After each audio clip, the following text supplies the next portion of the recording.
National nutri serial convention అనేది 4.0 ఇది 4th సిరీస్లో మరి Nutri hub Indian institute of millet research ఆధ్వర్యంలో మేము 23-24 సెప్టెంబర్లో ఆర్గనైజ్ చేశాం. ప్రత్యేకంగా ఐఐఎంఆర్ ఈ తెలంగాణ రాష్ట్రంలో ఉండి ఇక్కడి నుంచి మరి ఇంటర్నేషనల్ ఇయర్ ఆఫ్ మిల్లెట్స్ ఎందుకంటే కోర్ కమిటీలో నోడల్ ఇన్స్టిట్యూట్గా చేయబడింది. కాబట్టి మా ప్రయత్నం యావత్తు కలిసి ఇక్కడి నుంచి మరి ఆ ప్రపంచానికి కనెక్ట్ అయ్యే అవకాశం మనకుంది.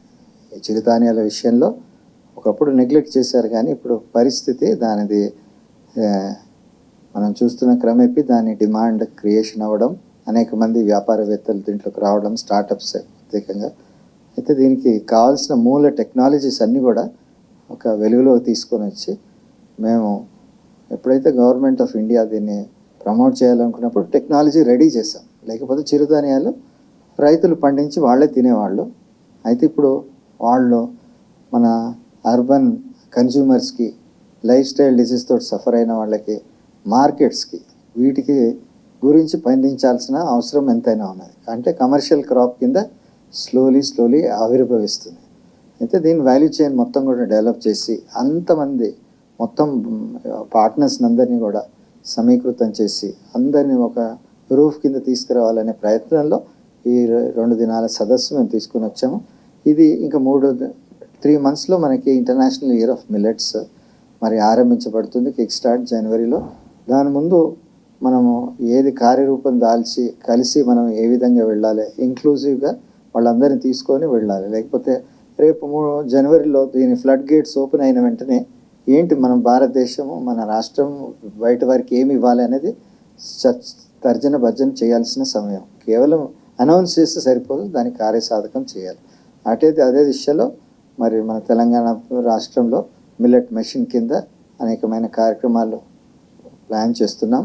కొన్ని జరుగుతున్నాయి, ఇంకా వాటిని స్కేలప్ చేయాలని మేము కూడా వారితో కలిసి ఈ ముందుకు తీసుకెళ్లాలనేది. అంతేకాదు నేషనల్ లెవెల్లో 20 డిపార్ట్మెంట్స్ దీనిలో కృషి చేస్తూ international year of millets, ministry of commerce, ministry of finance, ministry of external affairs, ministry of rural development, food processing, ఇటువంటి అన్ని మినిస్ట్రీస్ 20 మినిస్ట్రీస్ తీసుకొని వచ్చారు. దాన్ని బట్టి వీళ్ళందరూ మినిస్ట్రీలలో వాళ్ళ కార్యక్రమాల్లో మిల్లెట్స్ని ఇంక్లూడ్ చేయాలి. మినిస్ట్రీ ఆఫ్ ఎడ్యుకేషన్ కాలేజీలలో, స్కూల్స్లో హెల్త్, వెల్ఫేర్, ఫ్యామిలీ వెల్ఫేర్ ప్రోగ్రామ్స్లో పోషన్ అవి. అయితే ఈ విధంగా కొద్దిపాటి అవేర్నెస్ క్రమంలో అయితే ఒక్క సంవత్సరంలో ఇదంతా 60 సంవత్సరంలో ఏదైతే మనం చేసామో దానికి నష్టం ఏమైపోయిందో మిల్లెట్స్కి ఒక్క సంవత్సరంలో వచ్చేది కాదు. ఇది కేవలం ఆరంభం అని మనం గ్రహించాలి. అయితే ఈ దిశలో మరి ప్రెస్, మీడియా మీ యొక్క సహకారం చాలా అవసరం. ఎందుకంటే మీరే ప్రజల వరకు తీసుకెళ్ళాలి, మరి దీని యొక్క అవగాహన పెంచాలి, దీనిలో ఉండే పోషక విలువలు తెలియచేయాలి. ఇది చేయడం, తినడం మనం రైతుని ప్రాథమికంగా ఏంటిది డ్రై ల్యాండ్ ఫార్మర్ని సపోర్ట్ చేస్తున్నాం. దాన్ని బట్టి ఇప్పుడు ఈ మిల్లెట్స్ అనేవి అవి good for you, good for farmers, good for environment అని అంటారు. ఫార్మర్స్ ఎటువంటి ఫార్మర్స్? వీళ్ళు ఇరిగేటెడ్ ఫార్మర్స్ కాదు, డ్రై ల్యాండ్ ఫార్మర్స్. పోర్ వాళ్ళకి ఎంతో కొద్దిగా ఎంతో బీడు భూములలో వాళ్ళు పండించి తీసుకుంటారు. అటువంటి వారికి ఉపయోగపడే విధంగా మనము ఆ విధంగా అలవర్చుకుంటే దానికి ఎంతో సోషల్ వాల్యూ. అంతేకాదు క్లైమేట్ని కూడా మనం కాపాడిన వారిగా ఉంటాం. క్లైమేట్ రెసిలియన్స్, ఇప్పుడు చేంజ్ ఉన్న క్లైమేట్లో అన్ని క్రాప్స్ ఫెయిల్ అయినా కానీ ఇవి మళ్ళీ మీకు ఏదో కొద్దో గొప్ప ఇది ఇస్తాయి. కాబట్టి దీని వాటర్ ఫుట్ ప్రింట్స్ కానీ, లేకపోతే 1 కిలో రైస్కి మీకు 5,000 లీటర్ల వాటర్ కావాలి. సో అయితే మా ఉద్దేశం ఏంటంటే ఒకటి వాటర్ని కన్సర్వ్ చేసుకునే అవసరం ఉంది. ఎక్కడైతే వాటర్ కొరవగా ఉందో, తక్కువ ఉందో, కొరతగా ఉందో అక్కడ మనం మిల్లెట్స్ని పండించాలి. మరి మన ప్లేట్లో కూడా డైవర్సిఫైడ్ డైట్ చేసుకోవాలండి. న్యూట్రిషన్ సైన్స్ ఏమంటుందంటే మనం ఏది చేసినా అతిగా చేసేస్తాం, ఒకవైపే వెళ్ళిపోతున్నాం. ఒకప్పుడు మిల్లెట్సే ఉండేవి, తర్వాత రైస్ వీట్ అయింది, ఇప్పుడు మళ్ళీ మిల్లెట్సే తీసుకొని రాకూడదు. మనం ఏంటంటే మిల్లెట్స్ యాడ్ చేయాలి. ఉన్న ప్లేట్లో మనం మిల్లెట్స్ని కూడా యాడ్ చేసి సప్లిమెంట్ అదే న్యూట్రిషన్ సైన్స్ చేస్తుంటాం. సైన్స్ చెప్పేది ఏంటంటే your food must be diversified so that benefit of the మిల్లెట్స్ని మనం తీసుకెళ్ళాలి కొంత. సో ఈ దిశగా మేము వర్క్ చేస్తున్నాం. మరి మళ్ళీ క్రమేపీ మీ ముందు వస్తుంటుంటాం. ఈ 2 రోజుల సదస్సు అనేక రాష్ట్రాల నుంచి వచ్చారు. వారికి అవార్డ్స్ కూడా ఇవ్వబడింది. వాళ్ళని అందరూ ప్రోత్సహించేందుకు మన తెలంగాణ రైతులు ప్రత్యేకంగా స్టార్టప్స్, ఇక్కడ హైదరాబాద్లో ఒక 100 స్టార్టప్స్ ఉన్నాయి. వీళ్ళందరినీ రైతులతోటి అనుసంధానం చేస్తే వాళ్ళు వెళ్ళి వేరే దేశాల్లో వేరే రాష్ట్రాల నుంచి కొనుక్కోకుండా వాళ్ళకి డైరెక్ట్లీ ఇక్కడే డిమాండ్కి, లోకల్ డిమాండ్ కనెక్ట్ తీసుకొని రావాలి. సో ఈ విషయంలో దశగా మేము చర్చలు జరుగుతున్నాయి. మరి త్వరలో కొంచెం కార్యసాధకం చేసి మళ్ళీ మేము ముందు వస్తామండి. మన దేశంలో అదేవిధంగా మన రాష్ట్రంలో వ్యవసాయము ప్రధాన రంగం, అత్యంత ప్రాధాన్యత కలిగినటువంటి రంగం, అశేష ప్రజలకు ఉపాధినిచ్చేటువంటి రంగం, దేశానికి ఆహారాన్ని అందించేటువంటి రంగం. ఈ రంగంలో వస్తున్నటువంటి ఉత్పత్తులు సమకాలీన పరిస్థితులు, ప్రపంచ ఆహారపు అలవాట్లను దృష్టిలో పెట్టుకొని ఈ ఉత్పత్తులను పెంచేటువంటి విధంగా రైతాంగాన్ని మనం నడిపించవలసి ఉంటుంది. ఇప్పటికే తెలంగాణ రాష్ట్రం ఈ 8 ఏళ్లలో ఆవిర్భవించినప్పటి నుంచి ఇప్పటికీ దేశంలో రికార్డు స్థాయి పంటలను నమోదు చేస్తున్నది. గతంలో తెలంగాణ ప్రాంతంలో ఉమ్మడి రాష్ట్రంలో ఉన్నప్పుడు ఉండేటువంటి పంటలకు ఇప్పుడు వస్తున్నటువంటి పంటలు తీసుకుంటే చాలా అద్భుతమైనటువంటి పురోగతి మనం చూస్తాం. Record time production, record time area cultivation మనం చూస్తాం. విస్తరణ 1,45,44,000 ఎకరాలు ఈ వానాకాలంలో వ్యవసాయ పంటలు మరియు ఉద్యాన పంటలు కలిపి తెలంగాణ రాష్ట్రంలో సాగైనటువంటి ఈ వానాకాలానికి గౌరవ ముఖ్యమంత్రి కేసీఆర్ గారి యొక్క దార్శనిక దృక్పథం, వ్యవసాయ రంగానికి ప్రత్యక్షంగా ఇస్తున్నటువంటి ప్రోత్సాహము, అదేవిధంగా ఈ రంగాన్ని బలోపేతం చేయడానికి ఇస్తున్నటువంటి అనేక రకాల చేయూతలు వెరసి ఇవాళ తెలంగాణ వ్యవసాయం స్థిరపడడం, బలపడమే కాకుండా రికార్డు స్థాయిలో మనం పంటలు పండియడం కానీ విస్తరణ జరగడం కానీ జరుగుతుంది. ఇదే క్రమంలో ప్రపంచవ్యాప్తంగా భారతదేశంలో ఆహారపు అలవాట్లను కూడా దృష్టిలో పెట్టుకొని వ్యవసాయ ఉత్పత్తుల మీద మనం దృష్టి సారించాల్సిన ఆగత్యం ఉంది. భిన్నమైన కారణాల చేత మనం గతంలో చిరుధాన్యాలకు చాలా ప్రసిద్ధి చెందినటువంటి తెలంగాణ ప్రాంతం కాలగమనంలో చిరుధాన్యాలు కొంత విస్మరణకు గురైనాయి.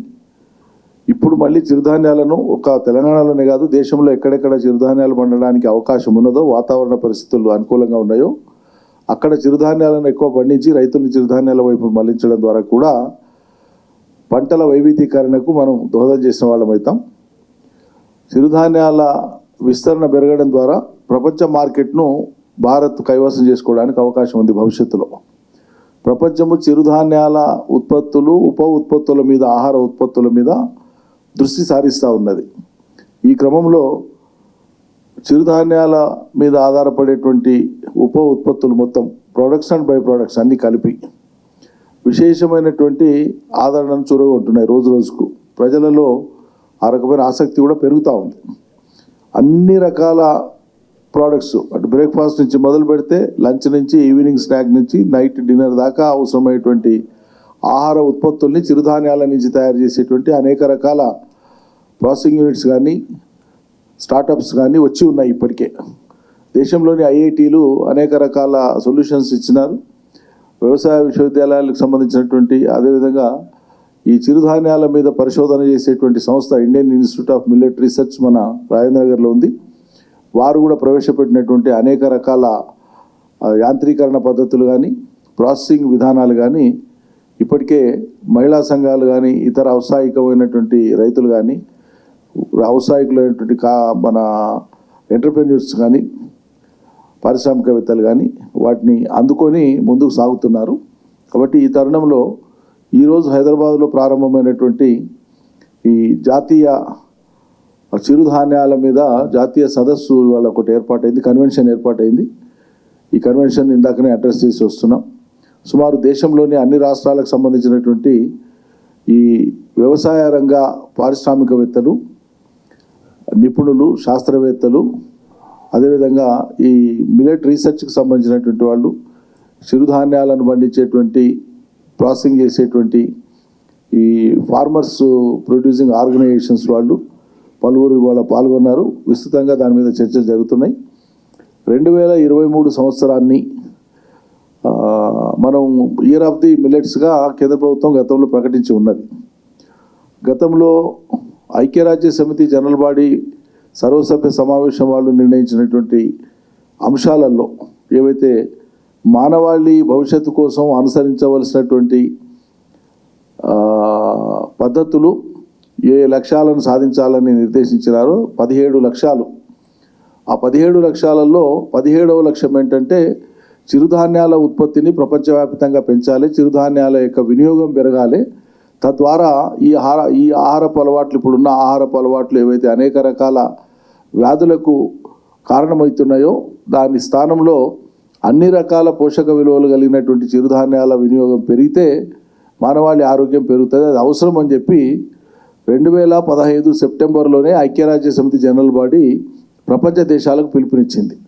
కాబట్టి మనం ఇప్పటికైనా వ్యవసాయంలో మనం పండించేటువంటి పంటలలో చిరుధాన్యాలకు కూడా ప్రాధాన్యతనివ్వాలనేటువంటిది తెలంగాణ ప్రభుత్వ పక్షాన మనం రైతులకు చెప్తా వస్తున్నాం. పంటల వైవిధ్యీకరణలో భాగంగా చిరుధాన్యాలతో పాటు నూనె గింజలు, పప్పు దినుసులు కూడా పెద్ద మొత్తంలో పండిస్తేనే మనకు లాభము, ఆదాయం వస్తుంది. తర్వాత రాష్ట్రానికి, దేశానికి కూడా అవసరం. భవిష్యత్తులో అంతర్జాతీయ మార్కెట్ నుంచి మనం దిగుమతి చేసుకునేటువంటి ఆగత్యం తప్పిపోతుంది, మనమే ఎగుమతులు చేసే అవకాశం ఉంటుంది. అందువల్ల ఆ రకమైన పంటల్ని పండించాలని చెప్పి దిశానిర్దేశం ఆల్రెడీ మనం చేస్తున్నాం. మరి ఈ తరుణంలో ఈరోజు ప్రారంభమైనటువంటి ఈ సదస్సు, చిరుధాన్యాల మీద ప్రారంభమైనటువంటి అఖిల భారత సదస్సు హైదరాబాద్ వేదికగా జరుగుతున్నది. సీనియర్ సైంటిస్టు, ప్రధాన సైంటిస్టు శ్రీ దయాకర్రావు గారి నేతృత్వంలో పలువురు శాస్త్రవేత్తలు, పలు రాష్ట్రాలకు సంబంధించినటువంటి అధికారులు, అదేవిధంగా కేంద్ర ప్రభుత్వానికి సంబంధించినటువంటి ఈ రంగానికి సంబంధించినటువంటి అధికారులు కూడా రావడం జరిగింది. విలువైనటువంటి సూచనలు, సలహాలతో చర్చలు జరుగుతున్నాయి. ఆశాజనకమైనటువంటి కొత్త దారులు రైతాంగానికి ఈ సదస్సు ద్వారా వెలువడతాయని చెప్పి ఆశిస్తున్నాం. Thank you.